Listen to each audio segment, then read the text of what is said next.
Well, good morning. I hope everybody's been bundled up this week. A little unseasonably cool.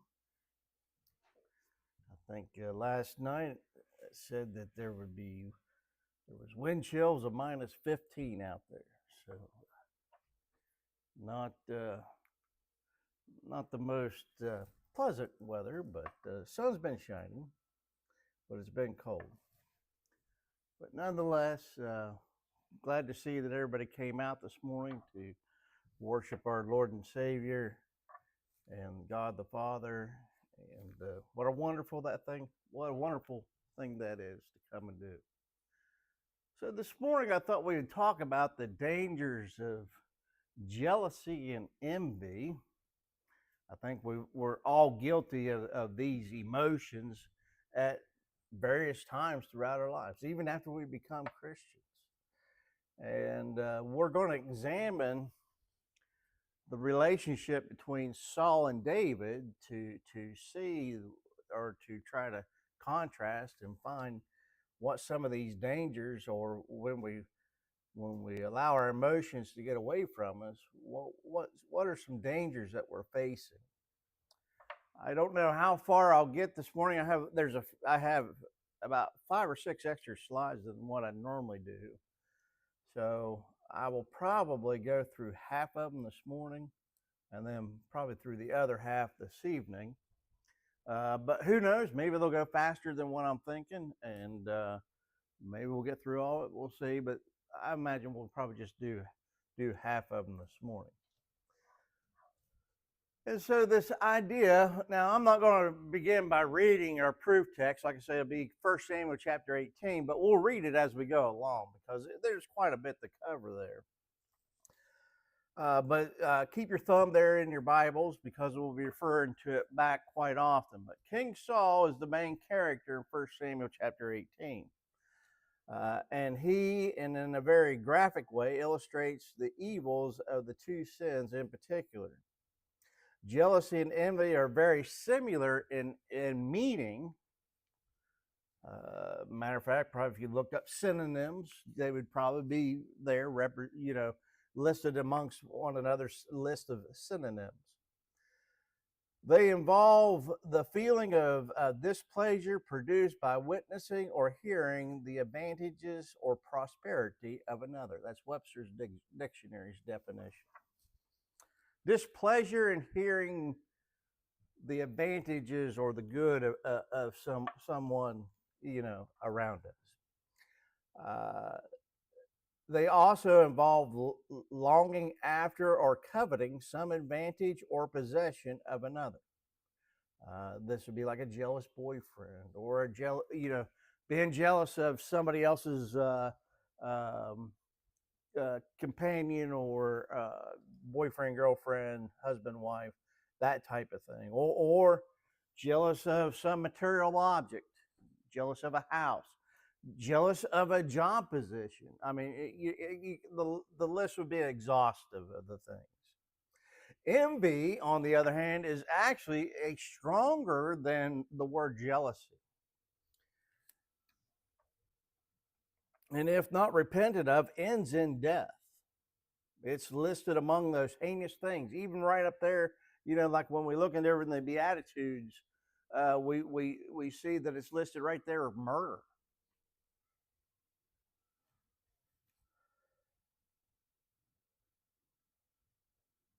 But it involves ill feelings towards others, but it expresses itself in action against the one envied. So, if you will, jealousy is like the emotion, but envy is acting upon that jealousy, if you will. Every sin begins with temptation, and I think we all know and recognize that. If not repented of, like I say, it ends in death. And so we're going to study these two words here, this idea of jealousy and envy, as exemplified in the life of Saul, so that we might see to avoid the dangers of these two sins. The first one that I want to consider here And that's not 1 Samuel 18:19. That's 1 through 9. Is we find the seeds of jealousy. What leads one to jealousy, if you will. So let's begin by reading over there in 1 Samuel chapter 18, the first 9 verses. And this morning I'll be reading from the ESV.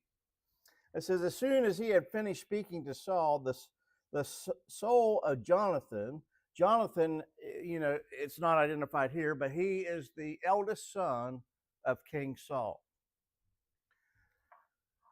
was knit to the soul of David, and Jonathan loved him as his own soul. And Saul took him that day and would not let him return. This would be David, to his father's house. Then Jonathan made a covenant with David because he loved him as his own soul. And Jonathan stripped himself of the robe that was on him and gave it to David, and his armor, and even his sword, and his bow, and his belt.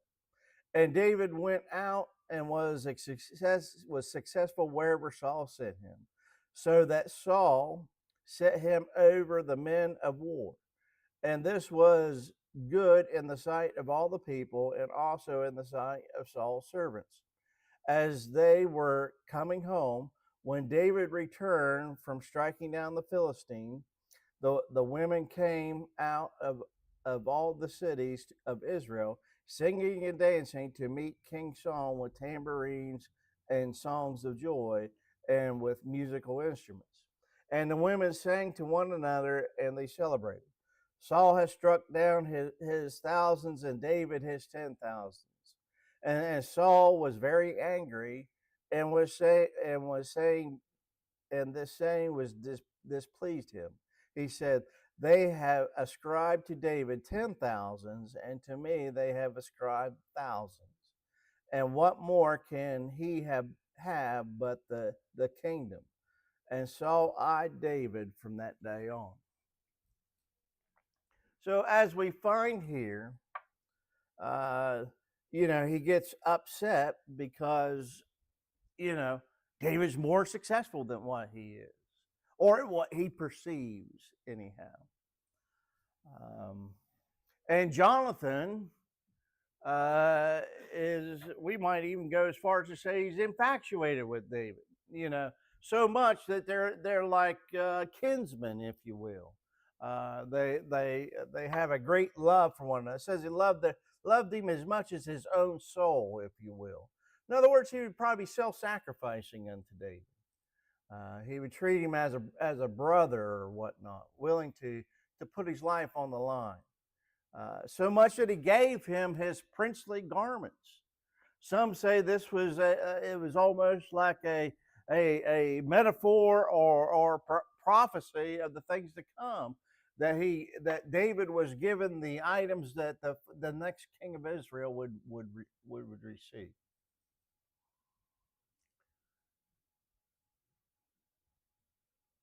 But like I say, we want to focus on Saul, and we see that down towards the latter part of our readings is that after they come back, because David's so successful as a warrior, the women are celebrating and dancing in the streets, and they're singing that Saul had killed thousands, but David killed tens of thousands. And this displeased Saul. He even makes the comment, what more could they give him than the kingdom itself? And it says there in verse 9 where we finish, it says, and Saul eyed David from that day on. In other words, the seed of jealousy had been planted.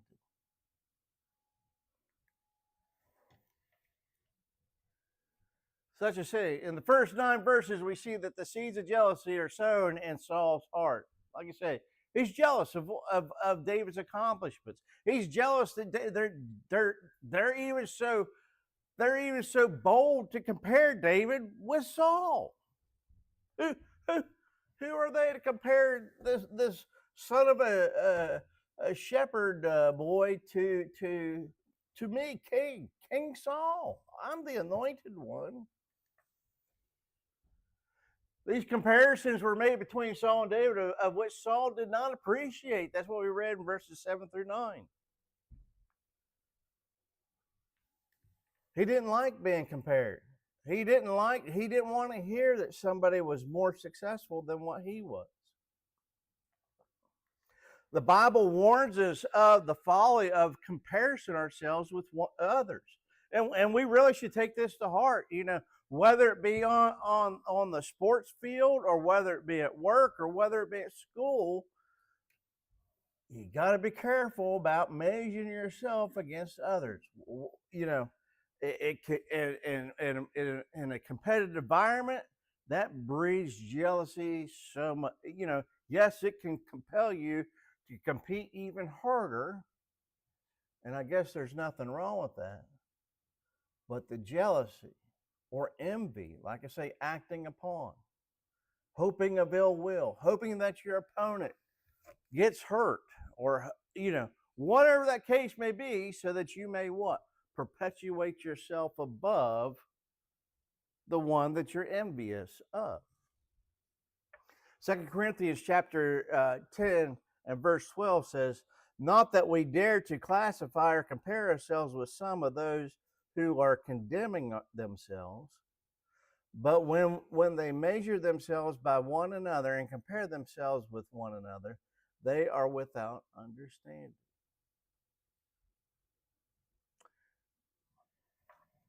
We should be happy to know that all we can do is the best that we can do. And we just need to let that lie. If I competed at whatever sport, if I competed for whatever job, if I've done my job to the best of my ability,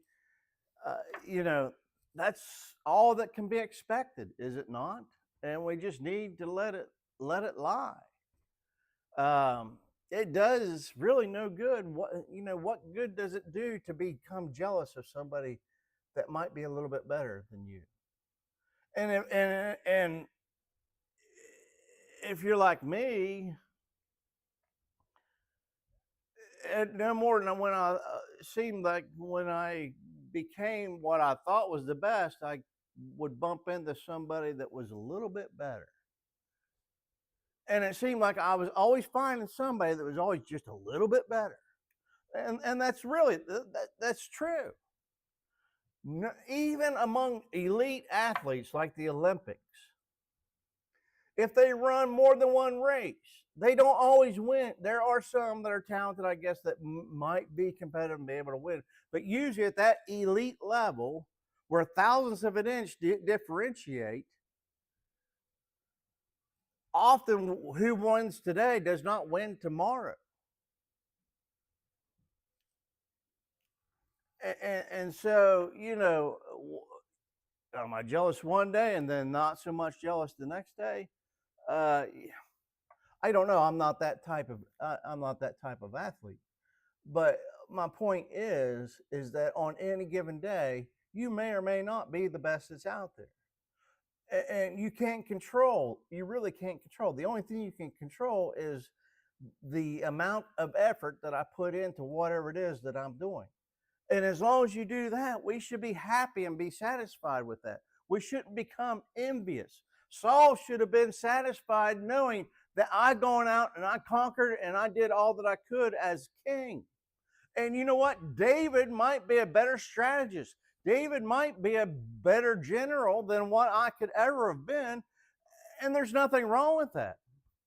Leaders aren't subject matter experts at every field that they govern over. That's why they have advisors, right? The advisors are the SMEs. But Saul didn't take it that way. What Saul heard was they're saying that David should be king, and I'm antiquated. That's all that he was hearing, and that's not what they were saying.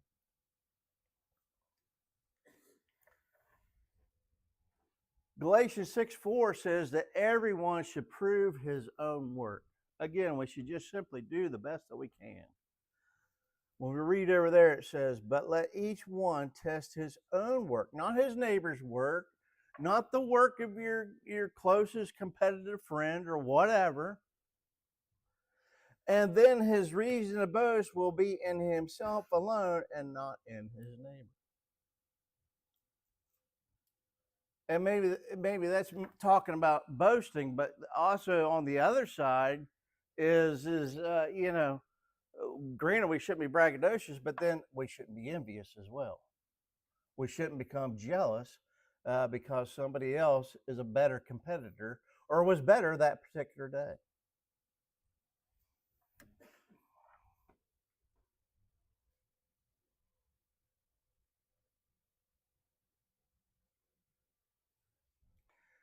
I have up here also the seeds of jealousy were sown in Saul's heart by his own insecurity. Like I said, he should have had security and known that he had done all that he could have done. He should have been, if you go back and you read why Saul was chosen to be king, he was found to be the most handsome of all the Israelites. He was the best of the best. You can't be good at everything. He was the first king of Israel. He was the anointed one. But that wasn't enough. He was afraid that David would take away his kingdom from him. There's that snide remark. Well, what's next? They're saying they need to kill tens of thousands. I only killed thousands. I guess the next will give him the kingdom. That's quite a leap, isn't it? Was it the people who gave Saul the kingdom? No, it was God. God anointed him, right? It was God who said, Saul shall be, yes, God was told the people of Israel were pleased with Saul, but it was God who appointed the king. Saul seemed to forget that God's will in the matter. It was God who said that he would be king, so it was God who would take him away. He would ultimately be the downfall of himself because of these jealousies and these envies.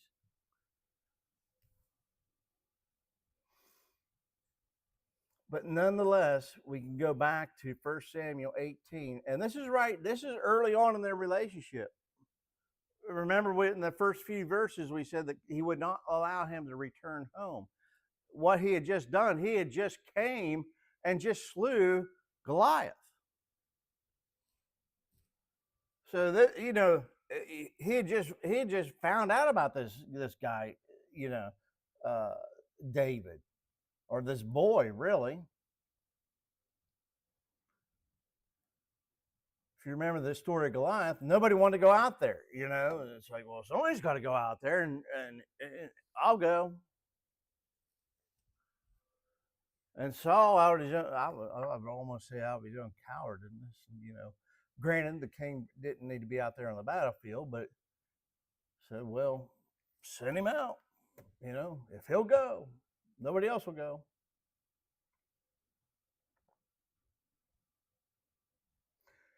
And here during the, obviously, he had been appointed, so some time had passed, but they come back from some battles and they're singing praises about how well David had done. And he feels that they're already writing him off as a king and want David. All because of jealousies and insecurities. So all Christians should try to do their best to serve God. That's all we can do in our daily lives, in our spiritual lives, and leave the rest in the hands of God. That's where Saul should have left it. Saul should have said, you know what, I've done the best that I could. As far as I know, the Lord's pleased, and as long as he's pleased, we're doing good. And leave it at that. Did it matter who was the best on the battlefield? No. The most important thing was that the Israelites as a nation won. It wasn't about David. It wasn't about Saul. It wasn't about Jonathan. It wasn't about anybody. It was about the nation of Israel.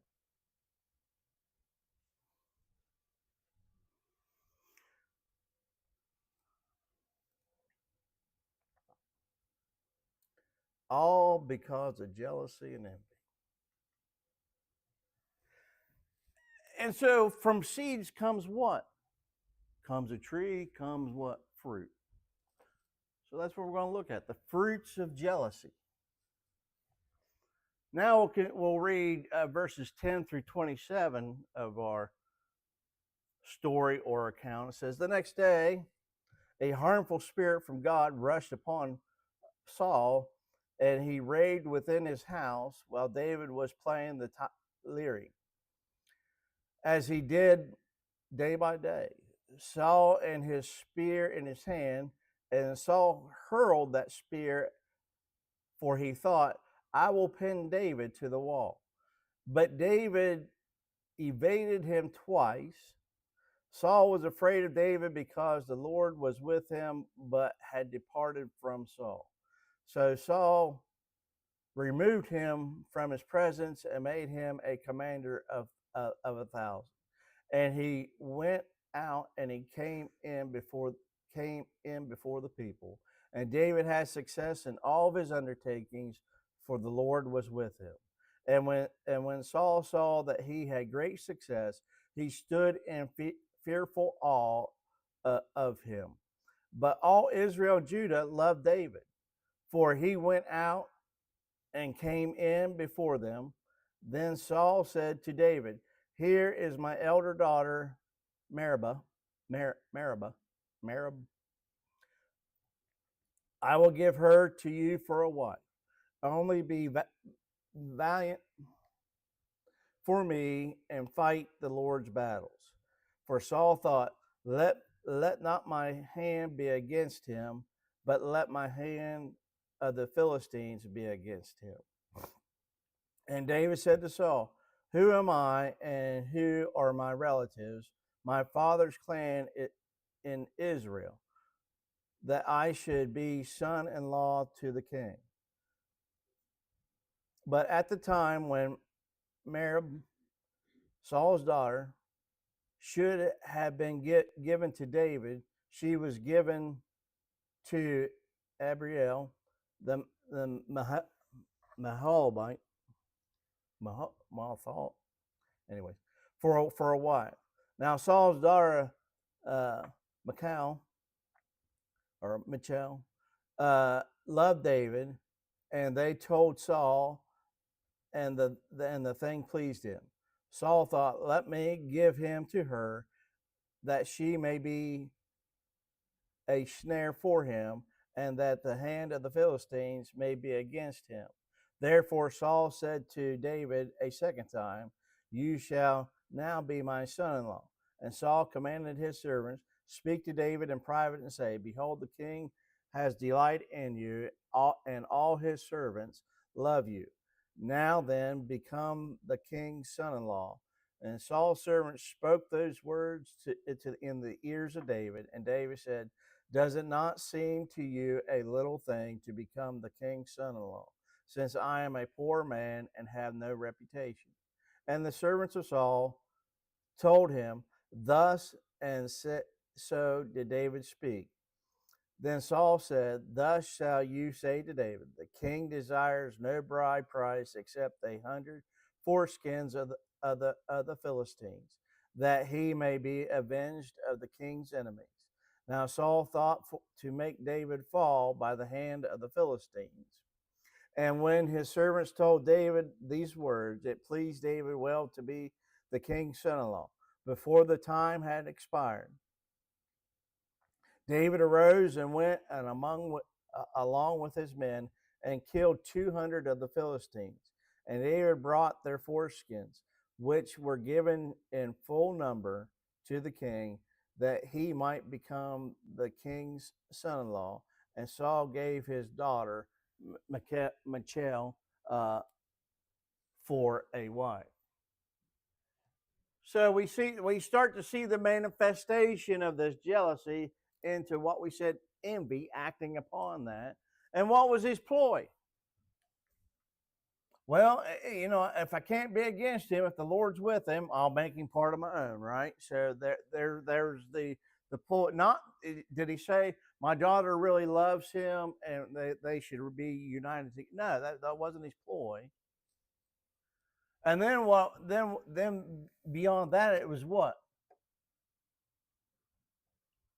He won't fall by my hand, but he'll fall by the Philistines' hand, right? In other words, I'm going to set him up not for success, but failure by sending him into battle. So, you know, he didn't have to pay a dowry. He just had to go out there and kill so many Philistines to well, I want you to go avenge me, you know, type thing. But it was actually, I want you to go out there and get yourself killed. And then I'll be done with you. Won't have to worry about any more songs sung about David. And so, like we see, we start to see the fruits of jealousy, and it's the transformation over into envy. So when jealousy and envy take root, evil actions flow therefore from. Conspiracies, if you want. He was conspiring. He was conspiring to kill David. And if you jump over to 2 Samuel 18, we find out that David even has his time of jealousy and conspiring or trying to cover up, if you will. Saw through, and at one, and we also at the beginning of a reading we saw that he got agitated at David. Now David, maybe he thought, well, he's throwing the spear because he doesn't like the way I play the lyre, which would be like a harp. Said David continued, but David was supposed to be a very good magician, but nonetheless, that wasn't the reason why Saul was trying to get rid of him. He said, "I'll pin him to the wall." Now, who would throw a spear just trying to pin somebody to the wall? I'm sure back at that time they were a lot better spear throwers than me, but still, that's taking a pretty good chance, is it not? 3 times he tried to kill David. 3 times with a spear he threw it. But he said that David was able to evade him.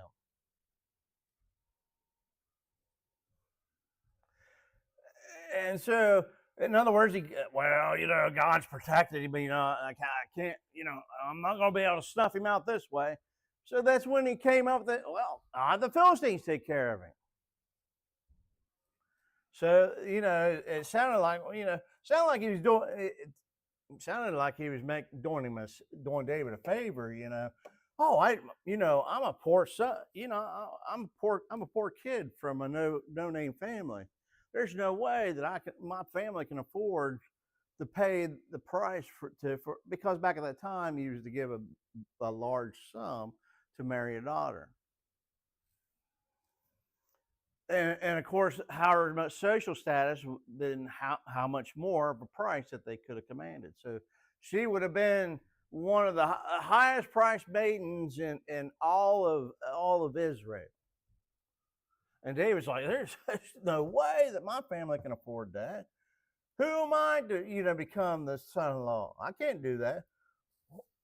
Well, Saul said, if you go and kill 200 Philistines, oh, well, I can do that. And David was happy with that. So like I say, the way I take it, David thought a big favor was done to him. But actually, it was Saul plotting and trying to get rid of him. So, what can we take away from that? When jealousy and envy take root in one's heart, it causes him or her to do evil things. Here it was trying to commit murder. Just wanted to get rid of it. Jealousy will cause one to squander precious time and resources in evil actions. And today, it may not, granted, some people do resort to murder. You can watch the news and see that. But in the Air Force, I talked about how it was a dog-eat-dog environment, that it was very competitive. And a lot of people, in order to be competitive, would resort to, I would say, unethical standards. And so what they would do, they would kind of sabotage you. They wouldn't beat you up, or they wouldn't, but they would go around spreading rumors about you, false, well, Sergeant Love, he treats people like, some four-letter words out there, you know, trying to say that he's not a good supervisor, or that, that they would go behind your back, complain about some of the things that you had done, or whatever it might be. It was all in effort to perpetuate themselves above whoever they perceived as their competition. And this goes on and on throughout society. Like I say, it seems it comes ahead. Probably the worst that you could do is kill somebody, and that's what Saul was plotting here. Probably most of you have seen the movie Gladiator. It's been out for like 20 some years. But Russell Crowe plays the part of a gladiator. If you recall at the beginning of that, the emperor says, there's basically, I'm paraphrasing, but he says, there's no way that my son could ever be a good ruler. And, so therefore he told the general, who Russell Crowe was, I want you to step in as the pro tem emperor. And as once things stable down, I want you to give it, I want it to become a republic. I want you to give power to the Senate as it once was. That's what the United States is. We're a republic. A lot of people say we're a democracy. No, we're a republic. And, but when in private, when the emperor tells his son that you're not going to be the emperor, and that the general is going to become the temporary emperor, what does his son do? He kills the father. I can't let you go out and tell everybody this. So he kills his father. Then what does he do? He tries to kill Russell Street. He tries to kill the general. And that's what the whole movie's about, is that, him trying to cover up, and, it was all based upon jealousy and envy. He wanted to be, I'm going to be emperor no matter what. And I think that's a good example to show, how the fruits of jealousy can manifest themselves. Proverbs chapter 6 and verse 34 tells us that for jealousy makes a man furious, and he will not spare when he takes revenge. Think about that. Jealousy makes man furious, drives us to madness, and he will not spare when he takes revenge. In other words, and that's what Saul was doing. When he perceived David as a threat, he spared nothing. He was even willing to give up his daughter in marriage in order to plot against the demise of David. James chapter 3 and verse 16 says, for where jealousy and selfish ambitions exist, there will be disorder and every vile practice.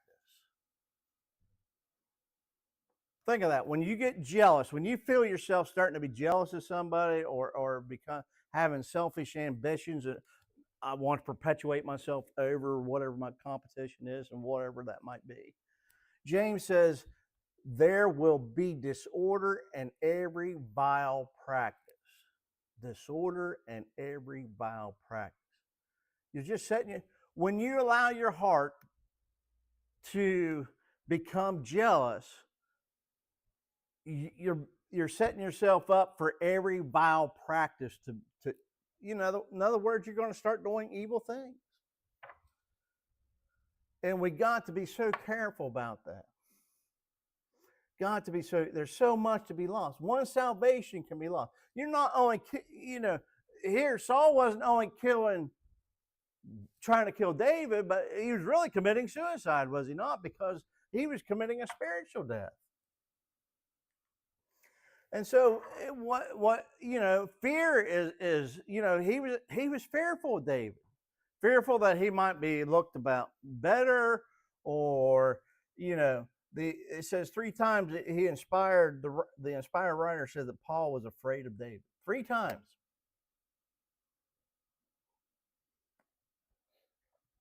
Matter of fact, one time David, even to prove to Saul that David could kill Saul, that Saul went into a cave after David, and David, used a knife and cut off a part of his garment. Didn't hurt Saul. David's thought was, Saul is the anointed one. I'm not going against God. But Saul thought for sure that, I've tried to kill him several times. He's for sure going to try to kill me. And that wasn't the case. And to prove David twice had a chance to kill Saul and did not act upon it, or did not take Saul's life. And you think Saul, that would have sunk into Saul. It never did. Why? Because fear had taken over. No matter what David did, Saul was, he's after me. He's going to get me. He's going to get me. Saul's fear was irrational and not justified whatsoever. They're going to make him king. David was like I say, he was completely loyal to Saul. Never an ill thought. He was his father-in-law. Look at all the things that Saul had done for him. Plus, David was a man after God's own heart, But Saul couldn't see it. He was blinded by his envy. And he would have humbly served Saul in any way that Saul desired. Sin clouds the mind and darkens the heart. And we're not going to read all these verses. We're going to end here, and we'll pick up here this evening. But, like Romans 1:26 says, for the reason that God gave them up for dishonorable passions for their women, encouraged natural relations for those that were contrary. And, in other words, people just an example how that envy and jealousy perverts the mind. And you'll resort to whatever actions there is in order to do those things.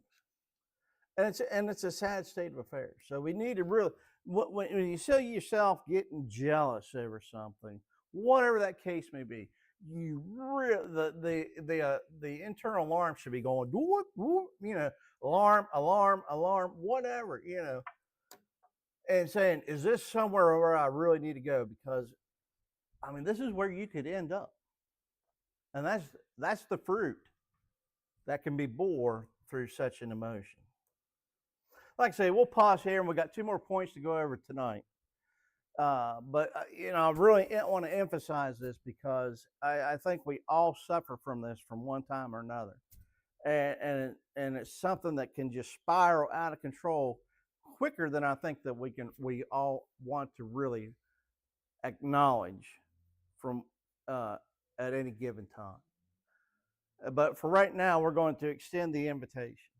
The invitation is your opportunity. If you're not right with the Lord and you want to make yourself right, whether it be call upon the prayer of the church or to petition the church to pray on your behalf. We don't need to know exactly what's going on in your life. Just you can call upon the prayers, or if you've done something public in nation, you want to make that confession. Whatever that case may be, let it be known as we stand to sing the Psalms of Chosen. Someday you'll